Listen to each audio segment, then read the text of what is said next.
Hello everybody.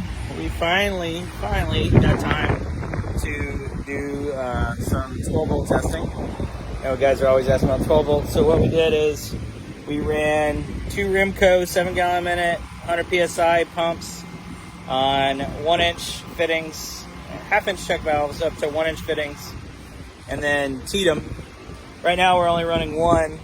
We're just testing, but we've got Caitlin out here. And where's my measuring wheel? Come on. And Caitlin is out here with a Suttner 2315 and a M5 twist, 7 to 12.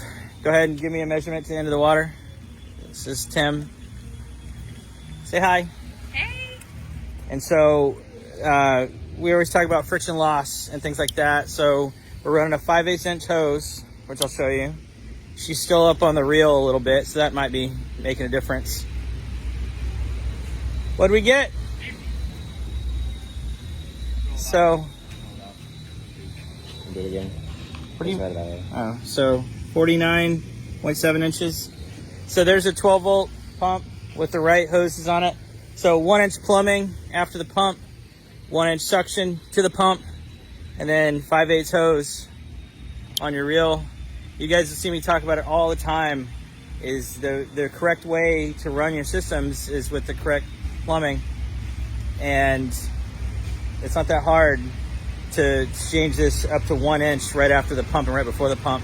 You can get that going, and then you can have it set up with dual pumps where you could run it like that.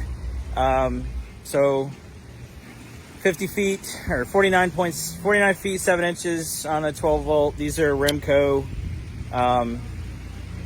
7 gallon a minute 100 psi pumps.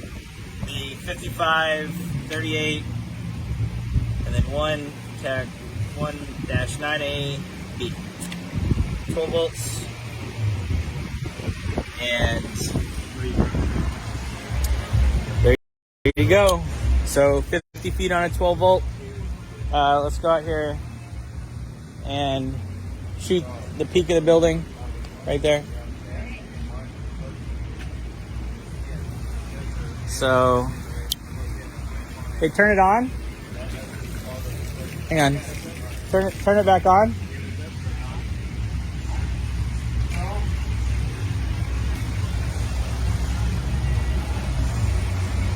All right, pull the trigger. There you go. Sorry about that. He's over there testing stuff. So, I mean, you can, easy 2-story if you wanted. Again, I don't wash with these, but 50 feet on a 12 volt is pretty good. So we just wanted to test that. We can put these together for you if you want. A dual system with cooling fans in a box like this. Box like this be $1,500, all set up, plumbed appropriately. Anyway, just testing, but back to showing you guys. Same thing if you added a high flow mixer in here. You don't want to restrict it. You want to get us away from half-inch as much as you can. 3/4 inch is better. 1 inch is best. Just good performance. 50 feet on 12 volts, pretty good. We tested the dual pumps and we had it right at 7 gallons a minute. So, hope you guys have a good one.